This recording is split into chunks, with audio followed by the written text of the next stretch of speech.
समृद्धी महामार्गाची विस्तृत चर्चा झाली पाहिजे.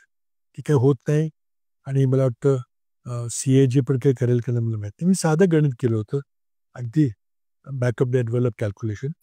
UP सरकारनं 13 महामार्ग केले, आपल्यासारखे एक्सप्रेसवे केले. त्या महामार्गाची लांबी किती आहे, तो किती पदरी आहे, 4 पदरी आहे, 6 पदरी, 8 पदरी आहे. तर लेन किलोमीटर हे त्याचं प्रमाण असतं. एका लेनला 1 किलोमीटर लांबीच्या लेनला तयार करायला किती पैसे लागतात.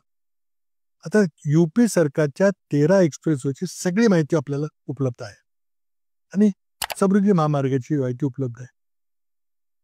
तुम्ही साधं गणित करा की समृद्धी महामार्गाच्या पर किलोमीटर कॉस्ट किती आहे आणि भाजपच्याच उत्तर प्रदेशच्या सरकारने केलेल्या 13 एक्सप्रेसवेची पर लेन किलोमीटर माहिती किती आहे.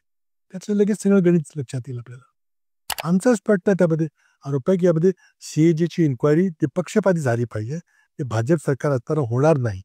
कदाचित सरकार जेव्हा बदलेल, वेगळं सरकार येईल, तेव्हा ही चौकशी नक्की होईल आणि त्यामध्ये मग किती त्यामध्ये एक फरक आहे एकंदरीत महामार्गाच्या खर्चामध्ये ते लोकांना लक्षात येईल.